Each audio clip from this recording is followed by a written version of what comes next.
All right. Well, good morning. Lovely to see you all today on this kind of cold and wintry day. I'd like us to start again with introductions, partly because we've got Dan with us, and I think I'd like him to hear a little bit about who we are. And so again, we'll do it sort of the way we did before. I'll start and then I'll call on someone. Once you're done, if you can call on someone else, I think they call that popcorn. So feel free to do that. And the question for today is, please share your name, what congregation you're from. And then the question is, who is someone who has influenced your perspective on money? Okay, all right. So I'm Karen Kretschmann. I am the Associate for Generosity for our Delaware-Maryland Synod. Delighted to be here as your leader. And I do belong to Good Shepherd Lutheran Church in Frederick, Maryland. So I live sort of in this Frederick County area. So I would say the person who, and it will come out later in some other questions we talk about, but one of the people that has influenced my perspective on money is my dad.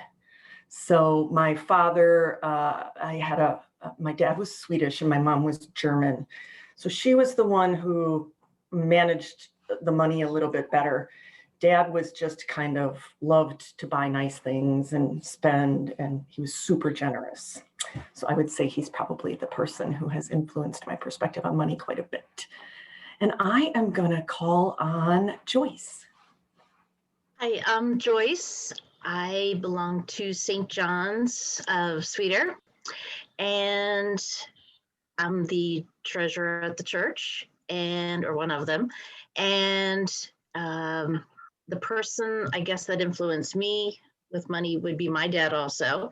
He was one that always, and to this day, still takes great care and very methodical, very precise, that kind of thing.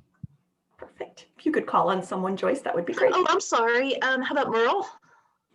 Hi, I'm Merle Fetzer from Lutheran Church of the Good Shepherd in Bel Air. As far as perspective on money, that's hard to say because it goes back a ways, I guess. I guess it would be my mom. She was the money person and took care of everything in the books and kept us on a straight and narrow. So she would be my influence or my with money.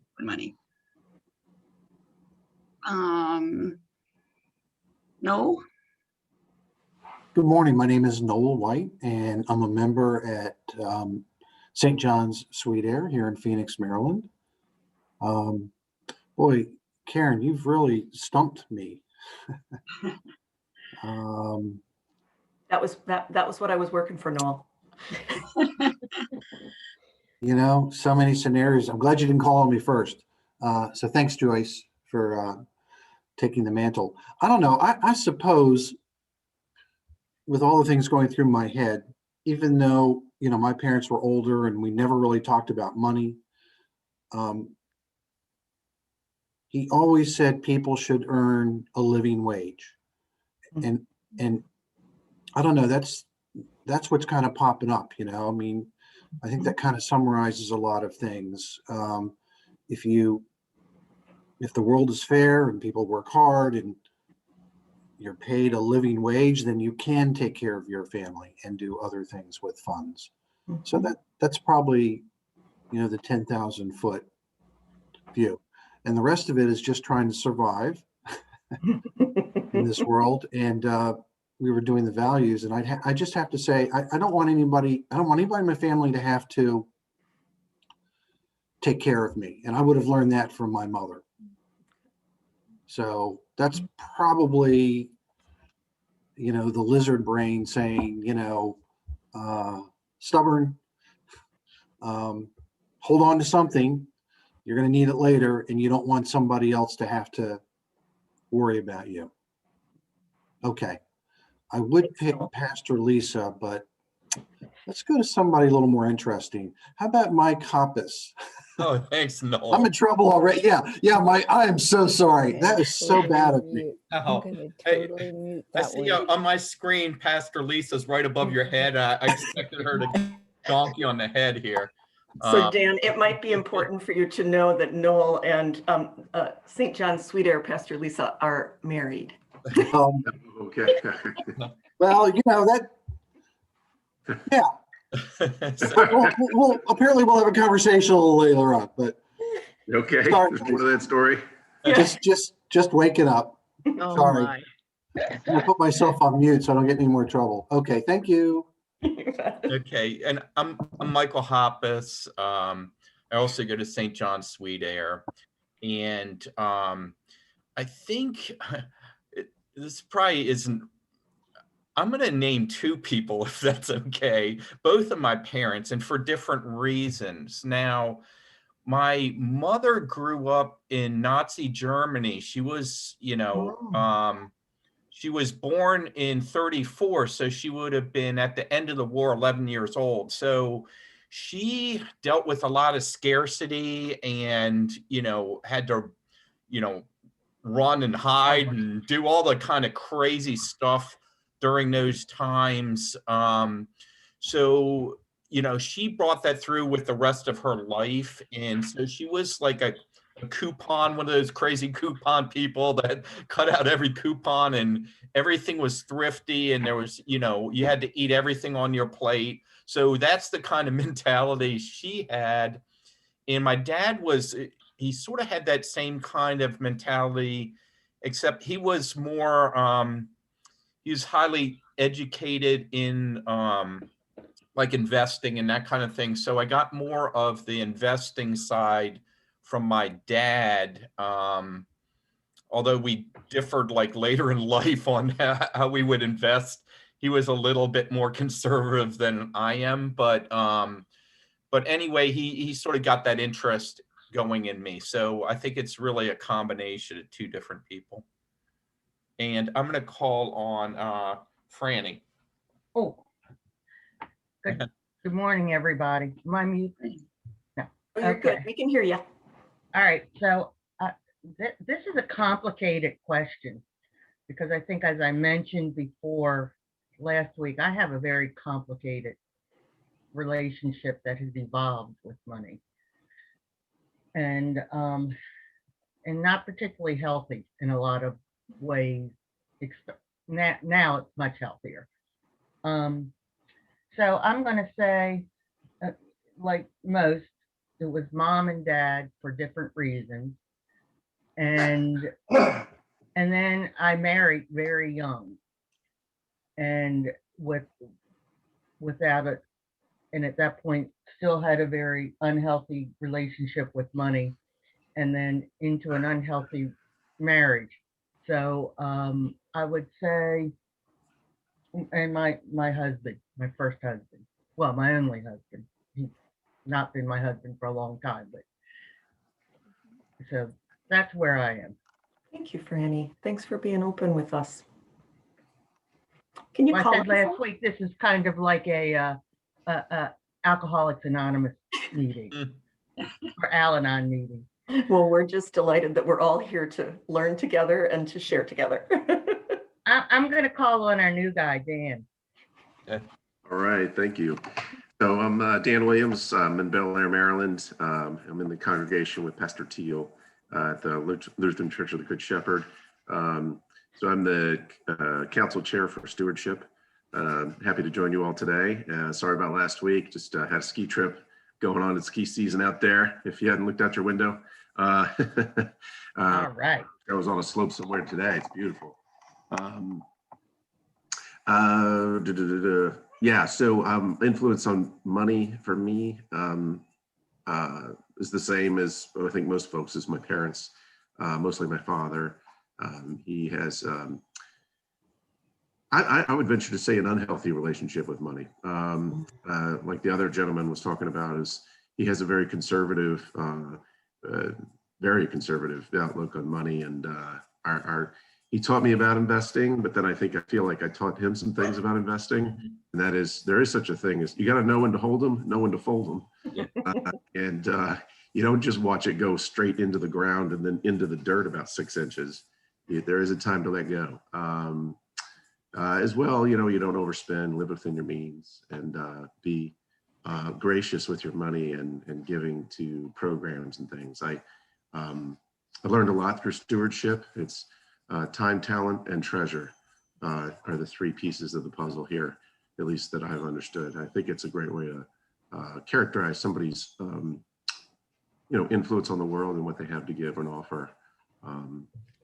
Yeah, so that's kind of where I'm at. Thank you. I sometimes add a 4th T, if you don't mind, Dan. I sometimes say time, talent, treasure, and trust. Trust, yeah, that's a good one too. Another T, yes. Yeah, so I'm a service guy. There's the language of love or whatever, for those of you that have read about that. I'm an Army officer, 26 years, and Cub Scout master. I just took over committee chair for the troop that my son's in, Boy Scout troop. And got it. My HOA, so I'm a glutton for punishment. Well, we are delighted that you're willing to be here and be punished with all of us. So Yes. Yeah, exactly. Yeah. And if I we guess can I'll call go over to, yeah, I'll if go over we to can call Pastor on Teal. someone who hasn't spoken yet, I think it's only a couple folks. So Yeah, Sure. I'll just go to Pastor Teal if that's all right. Yeah. So Teal Anderson at Good Shepherd in Bel Air, and my mother's father was a CPA. So I think he shaped a lot of our families and my personal thinking about how one should be very organized about keeping track of financial things. And just there's this like responsibility to know what's what and how it's where it is and what it's doing and what you're going to owe on it and all these things, just to keep track of it properly and figure it all out and keep it orderly. That was a strong influence from him. And has Jim gone yet today? I'll call on him then.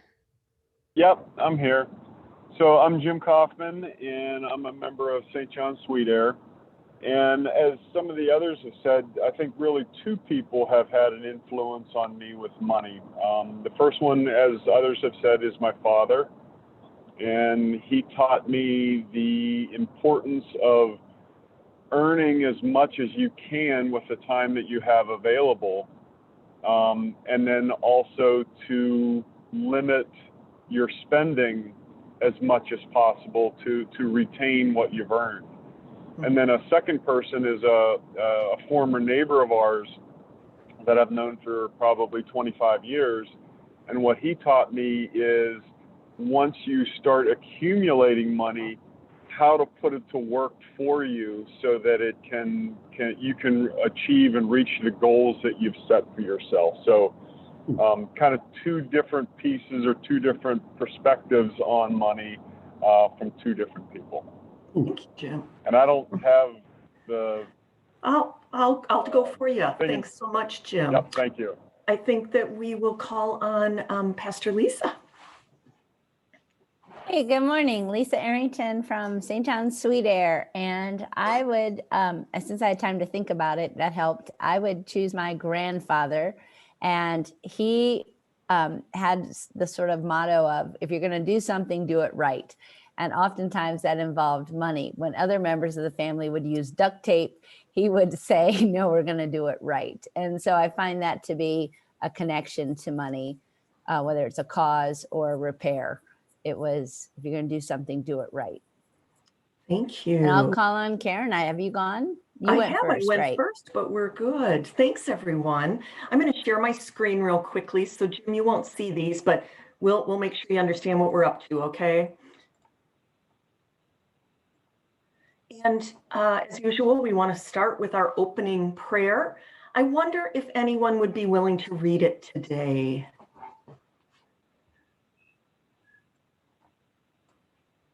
Sure, I will, Karen. Thank you. Let us pray. Dear Lord, keep our hearts and minds centered on how your invitation to live with freedom, freedom of the heart, freedom to be our full selves, freedom to create the future you call us into, and freedom to be wholly human and fully alive. Fill us with your spirit of hope as we embrace our limitations and past decisions, come face to face with our emotions and expectations, and live amidst scarcity, greed, and fear. You are a God of abundant love and generosity, for your creation belongs to you. We are grateful and choose to live in response to your grace. In Jesus' holy and mighty name we pray. Amen. Thank you so much. I just briefly want to remind us, if you remember, we do have a few rules, but it's also important that we remember that we don't serve the rules serve us, right? So we won't go out over them every week, but just because it's our second week, I just want to remind us again real quickly. So the first rule is no accounting. So much of our relationship with money isn't about numbers, so feel free to not share specific money numbers about your debt or your net worth or your investments or account balances. We are really here to talk more about money as a faith conversation, but yeah, we will of course give some tips. Rule number 2 is no filibustering. So please be mindful of how much time and space you're taking with your words. I, of course, will help to guide that as we need to. Of course, no stock picking. We've got a number of folks who are very smart about investments, but please refrain from discussing the performance of the stock market on any given day. We, of course, will talk about investments as we go along, but no eye rolling. Can't imagine that any of us would do that anyway, but let's just be in this together and remember that our body language and attitude matters to the group. No selling, although I did notice that Tim, who created this, said it's okay to sell Girl Scout cookies. So if anyone has, or maybe Boy Scout popcorn, we can talk about that later too. Of course, no comparing. We are here to learn from each other. We're not, we need to refrain from comparing our financial situations. That's, of course, never really very helpful, but we do want to hear our experiences, and thank you again for doing so much of that already. So I am going to try a little, I wanted to do a little interaction. If we were together, I would do something that's called kind of stand in the room. And there's a couple of questions and there's going to be multiple choice opportunities. Now, we can't do that here. So instead, we're going to do a little poll. I'm learning to do new things on Zoom as well. So I hope you will be patient and tolerant. But what I'm going to do is I'm going to put up a poll question. Jim, I'm sorry that you won't be able to participate in that, but can people see a question in front of them? And if you can with your mouse, you just need to click on any one of the answers. And the question is, as a child, did you worry about money? And the question opportunities are yes, all the time, some of the time, not very often, or no, never. Thanks, folks, for continuing to put some feedback in there. When you say child, are you including teenage years? Yes, it can be any time when you were within, probably not living on your own, so, and still being influenced greatly.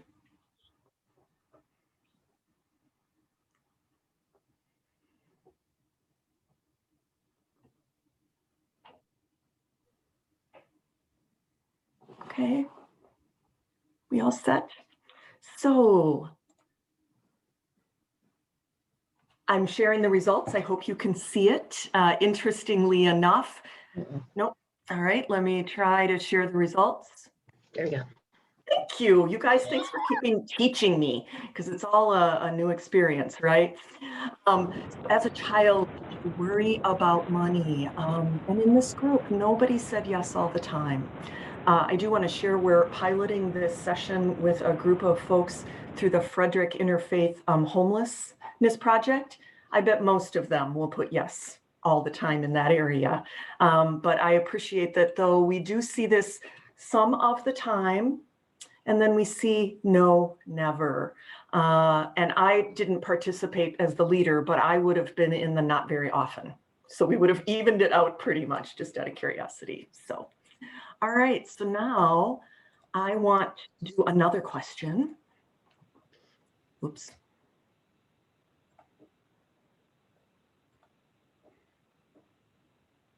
Well, my goodness, you guys, it worked when I was doing it without you. So hang in there with me for a minute.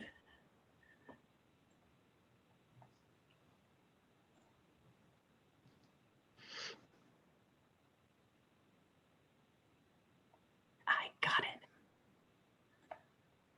All right.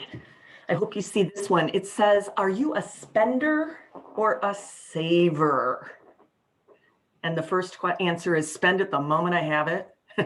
Depends on the situation, or save every penny.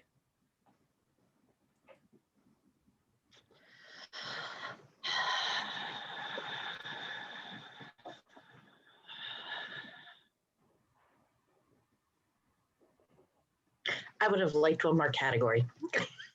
Well, Joyce, tell me what that is, and I'll try to add that in the future. Save most of the time, spend rarely. Got it. All right. So can you folks see this now? Great. So obviously, many of you said depends on the situation. Again, I wasn't able to participate, but I would have unfortunately been at the top. I would have been spend it the moment I get it. You know, when I buy a pair of shoes, I put them on immediately. I'm that person. So my question, as we're thinking about these two questions, is how do these two relate to each other, and how do they relate to our values? Does anyone want to just speak about how you see those two questions, which was, again, did you worry about money as a child? And are you a spender or a saver? How do they relate to each other and to your values?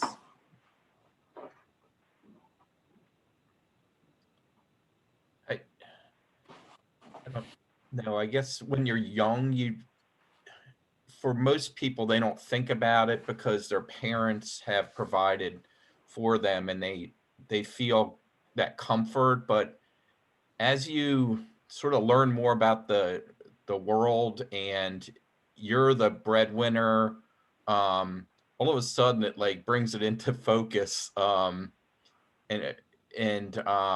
it's just a different stage of life almost. Like it just becomes more important because you think about, you're the provider, you have to get enough to make food, or have a shelter or whatever. Think about retirement. So all of a sudden that becomes more in focus at that stage of life. So I don't know, that's how I think about it. Thanks, Mike. It makes me think a little bit, Noel, of what you said, right? That you want to make sure that no one is going to have to take care of you later. So we do some more long-term thinking maybe than we would otherwise. But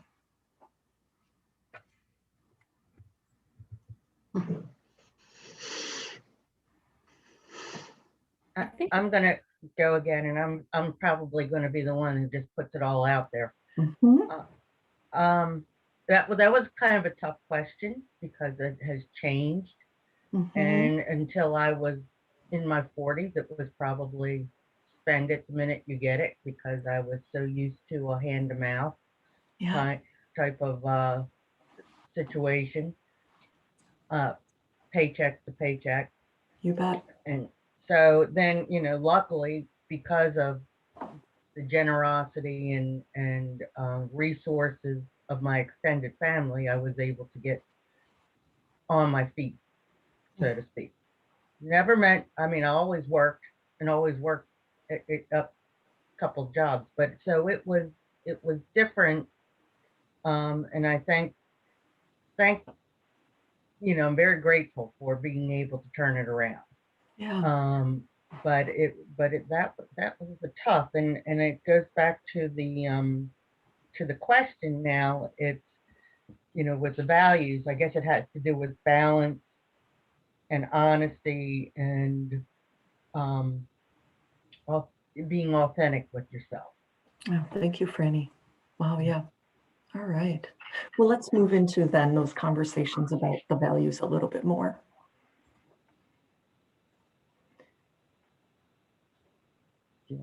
I went a little fast there, didn't I? So this This module reminds us again, or this session reminded us again about how our world is good. It's the work of a divine craftsman, and God is making, creating, and bringing all of this into existence. The writer of Genesis really sees it this way, that our world is good and that it works, and that it was the work of a divine craftsman and an artist and a maker from the heavens and to the earth, to all living creatures. Sorry about that. The poem of Genesis says that God is making, creating, and bringing all things into existence. So the question that we present here is kind of, what does this have to do with our relationship with money?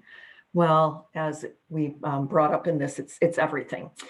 Most financial planning classes like this, right, start with talking about budgets or a spending plan. Before all of that, though, it was really important that we talk about our values. So if you remember, if you don't choose your values, someone else will. Values are self-discovered. Values inform our goals, but they are not goals themselves. Values give us handles for a changing world, and values free us from comparison. Values are a tool for decision-making. So in this session, we talked about, I have to sort of smile. I remember, Mike, last week we discussed 5, right? Well, here we are again at 5. So we had 5 marks of a healthy relationship with money. Well, now we have 5 things to know about values. And I just want to go over those real quickly, and then we'll talk more about our values. So that first one is values are self-discovered. Mentors and coaches, pastors, leaders, parents, and teachers can help us discover our values by leading by example or by teaching as a neighbor, and giving, and they can help us to give an image of what's possible. But values are never forced or imposed on us. We may feel that they are at times, and people may try to force their values on us, but values really are our own self-discovery. Of course, the second one is values inform our goals, but they're not goals themselves. In week 5, we're going to create a financial goal that energizes ourselves and invigorates our relationship with money. And these values will determine how we choose that goal and why that goal is important to you. I think about, Jim mentioned that goals, right? He had goals, and that's why how he was influenced by his neighbor was to maximize those goals.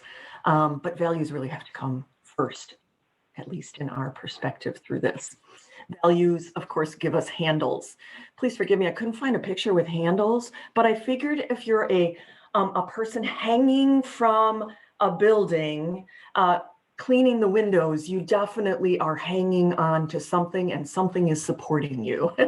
And so really, this is what this is all about. We may crave a world that is permanent and fixed, and have some final state of security and predictability, but this year we all know that that is not true. The world simply doesn't work that way. But your values are solid handles in a world of changing chaos. As you learn more about who you are, you update and refresh your understanding of your values. Number 4, of course, is values free us from death by comparison. If you're looking for someone taller, thinner, healthier, and yes, wealthier, you can find that person, always. But where comparison begins, contentment ends. I think we all know that it is sometimes hard not to compare ourselves with the Joneses or the Smiths. I think that's currently what our society really encourages. But determining our worth and value or comparing ourselves is just never a game that we will win. So values allow us to be ourselves, fully and wholeheartedly you. And then that 5th value is values are tools for decision making, a tool to save time, energy, stress, and frustration. Values save time and energy, mental shortcuts, rules of thumb. They are categories to filter the onslaught and overbearing amount of information that comes to us every day. If you aren't able to use it, though, it's not a tool. So values are always a tool, and we will use our values every time we meet in this course. So let me go here and bring us back together. I want us to share as we wish, but I am curious if anyone would be willing to talk a little bit about what was it like to go through your values. What values did you choose, and did you name any of them kind of personally, as we suggest in this course?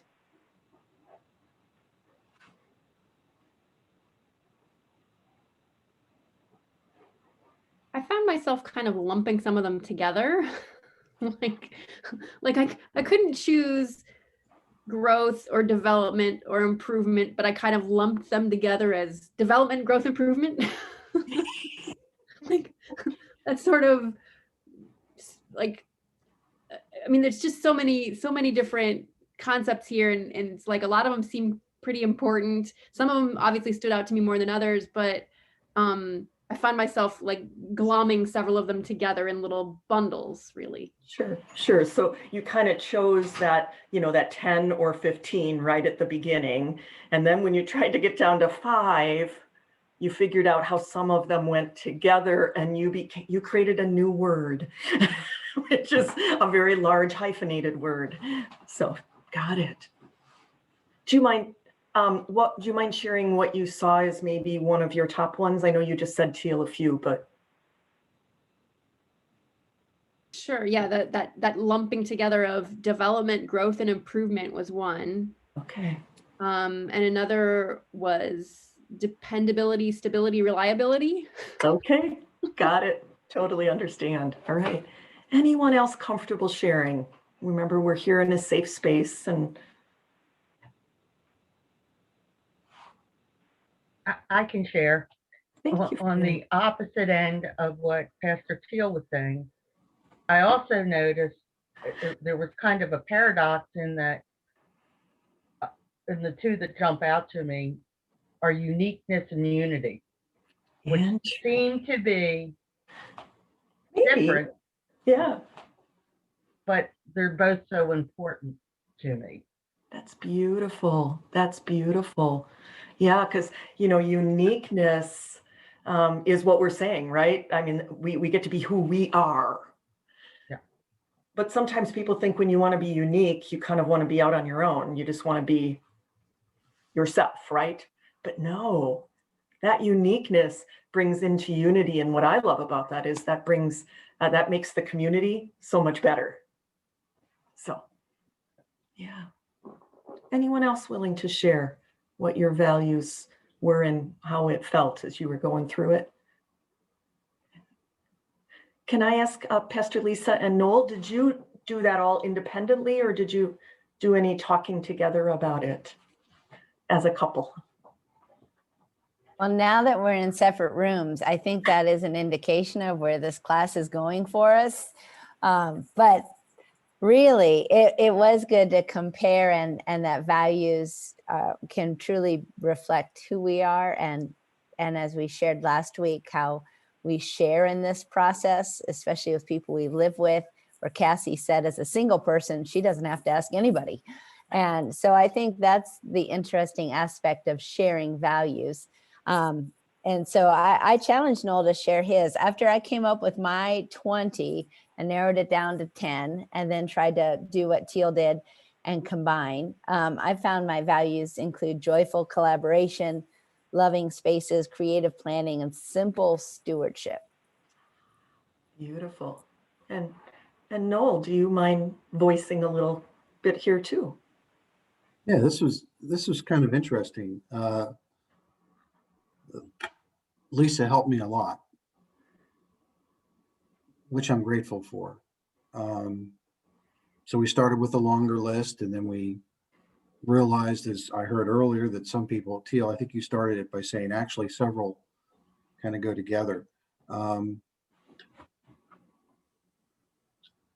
So I lumped in dependability, independence, purpose.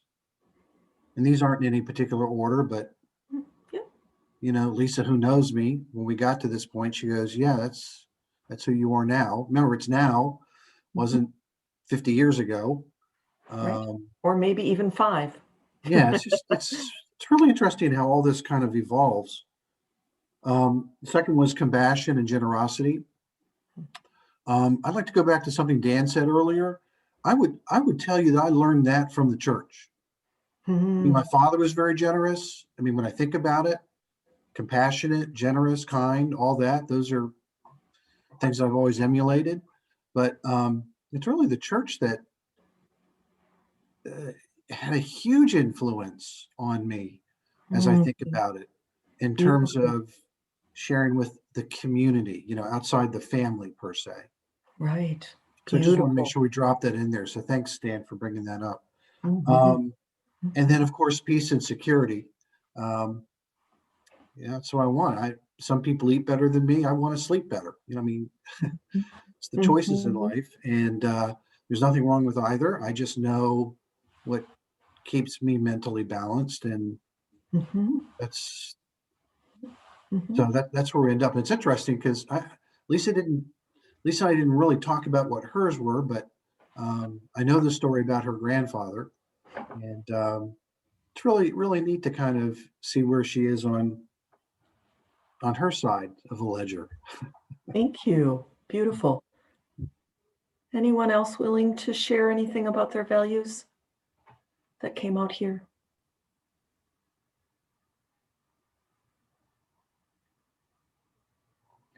I will share 2 things. One, obviously, I've done this activity a couple of times from when I first was exposed to this curriculum, and then I redid my values. But I'm going to put in the chat. I decided, and I'll email this to you, but I decided to. There's a survey that you can do online, which really helps to. I don't like doing the survey all by itself because it really challenges you to only come up with one word. But what's beautiful is to do it along with kind of the paper process where you can play around, et cetera. And it was fascinating, my 5, and it comes down to 5, and it's just a really interesting way of thinking about, you first identify your top 20, and then they challenge you with questions about, but do you feel more about security or more about appreciation? You know, those kinds of things. And so the 5 that came out for me, and I think anyone who knows me well would say, well, the first one is not a surprise, which is family. Family is just such an important value to me. Second one was love. Love, if I were doing it on paper, would have been love and care at the same time because of that helping component, which is also a big part of me. The third one was trust for me. The fourth one was peace. And the fifth one was security, where maybe we would have put those 2 together. So just to let you know, none of them say generosity, but I do believe that that's part of my value system too.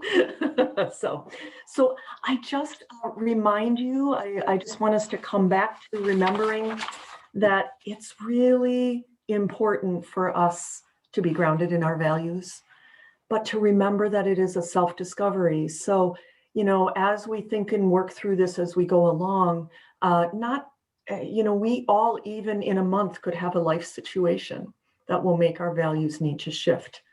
And that is good and okay, right? So just continue. I do appreciate what Noel said, though, too. I think it's also really good to remember that defining our values, saying them out loud, acknowledging what they are, really just also ground us better in everything we do. It helps us to remember that, well, I do want to sleep better every night because I care about peace and security.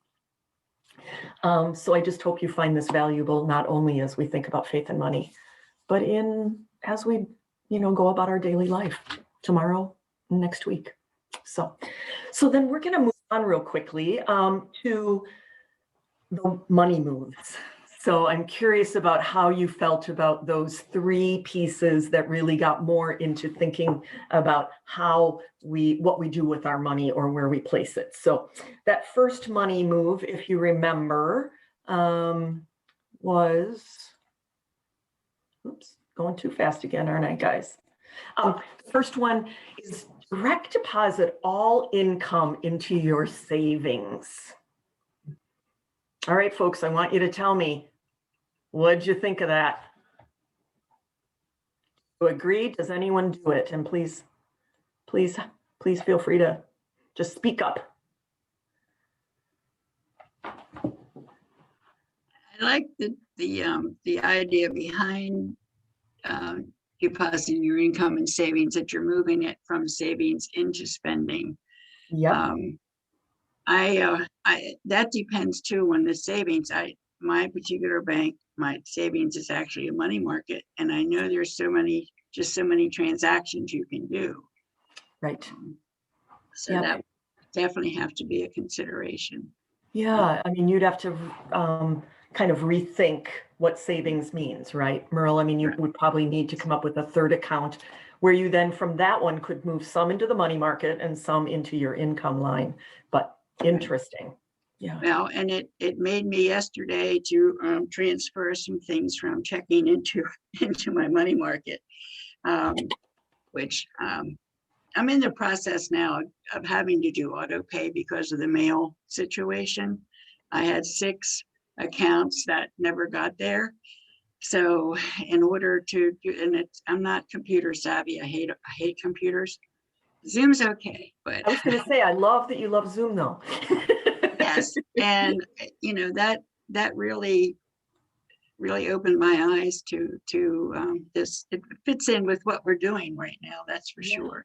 Yes. And so that's where I am. Like I said, I did the opposite yesterday. I took it from my checking into my money market, and but until I know with the auto pay who's going to take what when, which I'm still in the process of.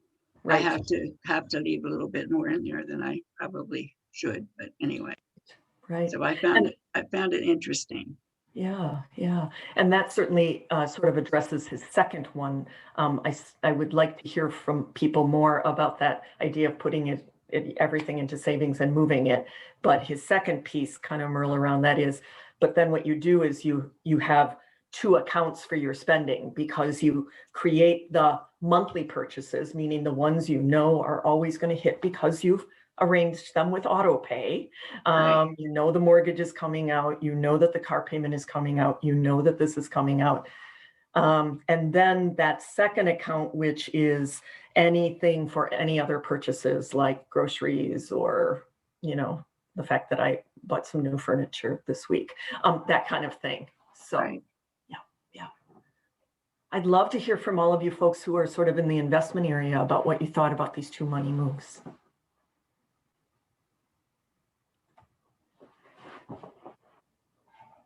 I think it's interesting thinking about just transferring money into savings first rather than into checking, because anything that's a little bit more painful, you tend to think about it more than if you have to switch it into checking. Then you're like, you got to make that decision, and it causes a little bit, you think about it more, and do I really need that that spending? So they had brought up on this the educational materials about subscriptions, and it just keeps automatically coming out of your account and you don't think about it. Like, I've had gym memberships that it just zaps my money. I never go to the gym. Time wise it's hard, but you forget it's there. And right now it's like I have stuff in storage and the storage fees come out and you don't even think about it. But to move it into savings first, first of all, it's gaining probably more interest, although right now it's probably close to 0, but right. In different times you'd you'd have that invested more, that core, and that's a smart thing to do. So it's really interesting, that concept of putting it into savings first rather than checking. I sort of like that. Just being a business person, it just makes sense to me, but not many people do it. Normally it's Right. the opposite. It goes It is. right into your checking and then it goes out. But Right. That's kind of what I like about this yeah. is it gives us a little tension to think about. Maybe it's not Right. right for us, but we do have to think about that tension. And like you said, Mike, think about, what are those monthly spending things? Because nowadays it's also Netflix, Prime, because we all have more than we used to because we're trying to figure out how to be in our houses all the time. But I also, what I love about it is just the value that first putting it in savings is something we can and should do. Not just should though, you didn't hear that, right? But you can. And I think especially for folks, and I don't want to speak for you, Franny, but I think about myself when I was just out of college and was definitely not making a living wage, Noel. I didn't really think about savings at all.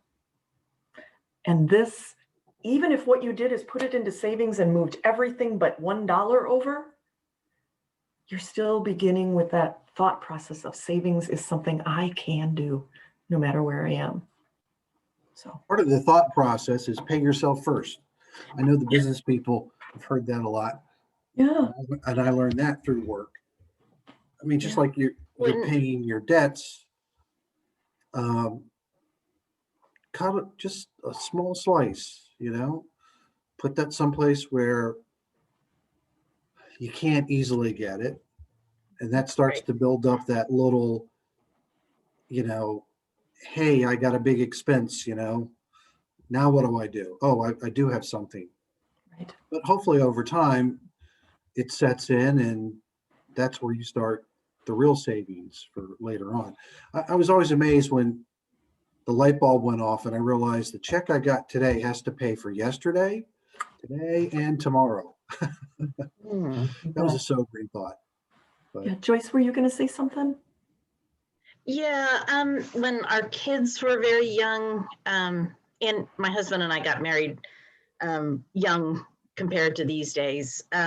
We were in our early 20s when we got married and had kids in our mid to late 20s. And we had a salesman, insurance salesman come to our house one time. And, it was in that time where, do you buy the term life insurance or do you buy the whole life insurance? And, we were at that age where we had grown up with whole life, but then the nuance of term life. And he's like, well, you can save the difference and in the premium. And I thought, you know what, that's an interesting idea. And so I talked about it and we said, look, we could save $50 a month by doing this. And so we decided to take the $50 and have it automatically taken out and invested in the stock market. And my gosh, look at what the stock market has done in the past 30 years. So I kind of learned to do it the opposite way, to always have it taken out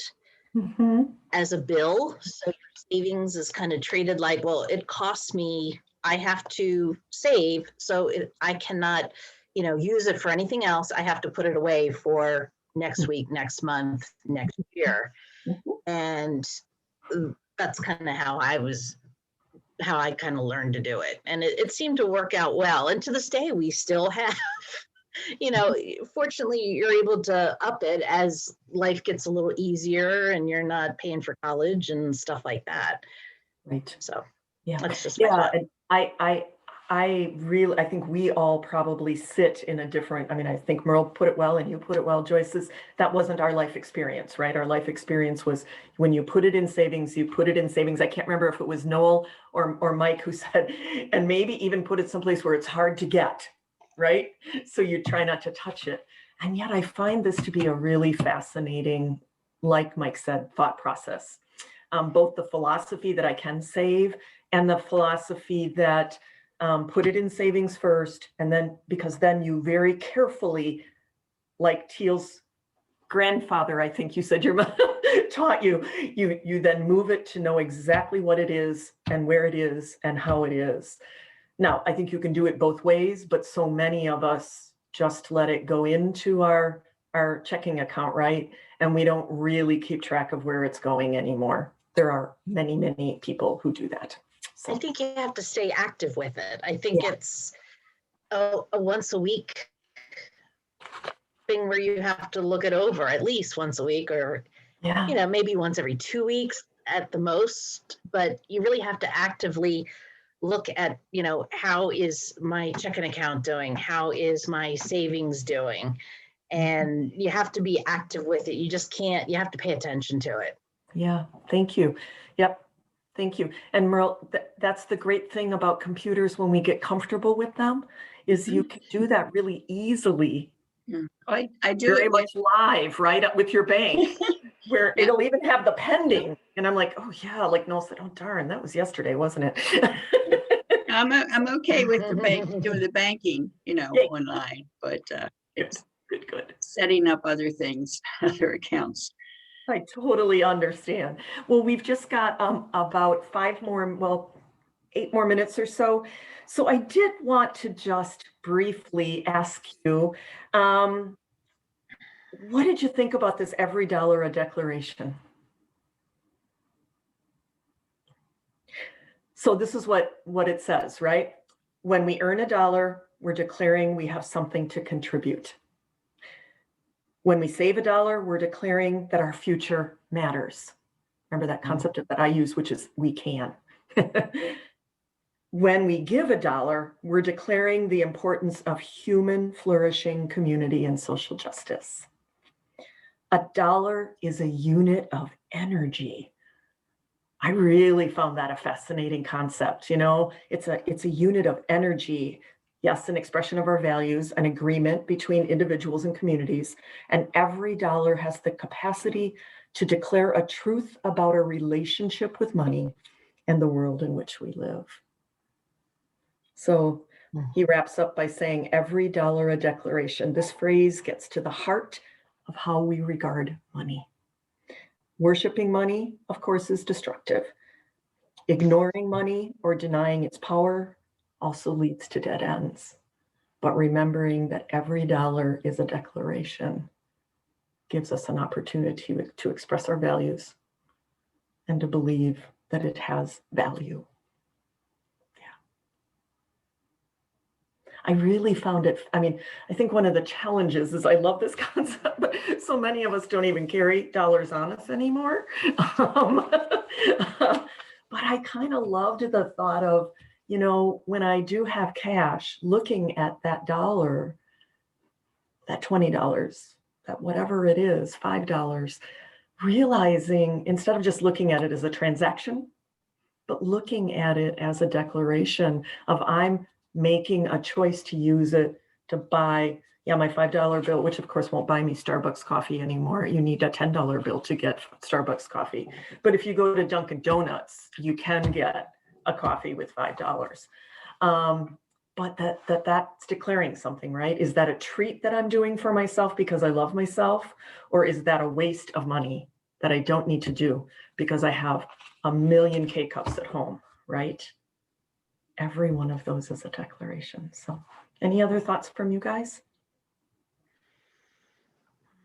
I don't know. Money's it's so complex if you think about all the things that you could do with it, your choices.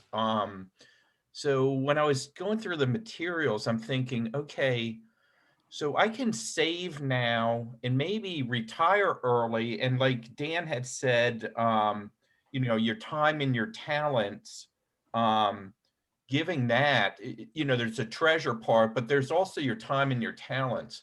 Right now, I'm working so much that I don't think I'm employing my time and talents to like the church or helping people that way.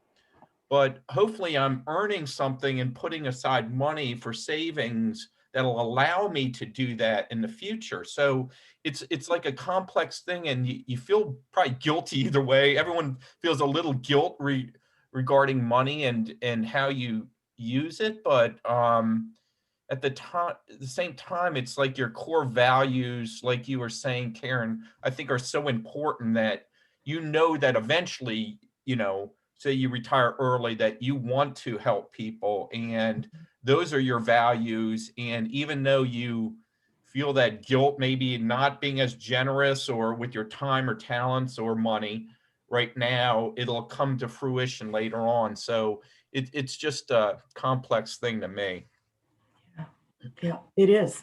And, that's part of what I love about this time together is that, we're each of these, next week, we're going to talk about scarcity. You're going to learn, go through the module and we'll explore scarcity. But then we're also going to get at agility and integrity and options and the giving piece, which we're talking about all throughout, right? Because it is complex. And yes, we do feel guilt because there are emotions around money. I know that we chatted about that a little bit last week. But, my hope is that as we go through this and as we think about how we can share this with others in our congregations and in our synod and communities, how can that guilt become less the leading feeling and instead the feeling of understanding your values and understanding how money relates to our faith and to our and to the things that are important to us. So, yeah. Well, thanks, you guys. We do want to end with our litany, if you don't mind. Like I said, next week, this week, you'll be working on the session 2, which is around scarcity. And we'll come back together next Saturday. But let's end with our litany at this point.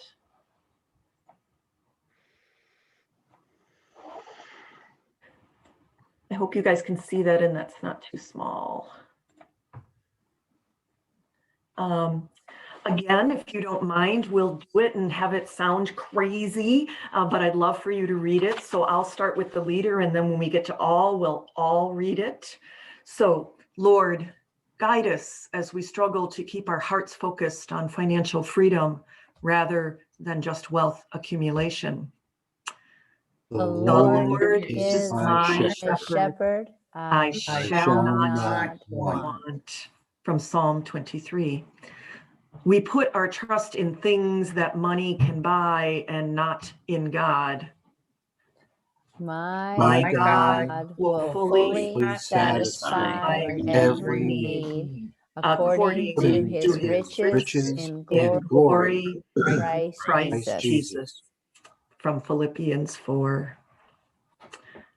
Keep on doing the things that you have learned and received and heard and seen, and the God of peace will be with you. From Philippians 4 also. And we all say, Amen.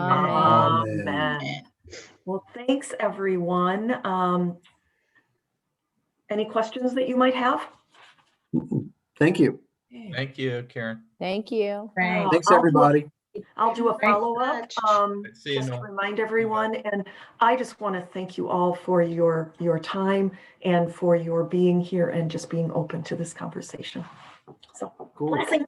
Thank you. Thanks for the space. Oh, yes, thank you. There's Franny. Right? You got it, Franny. You are a gift to us all.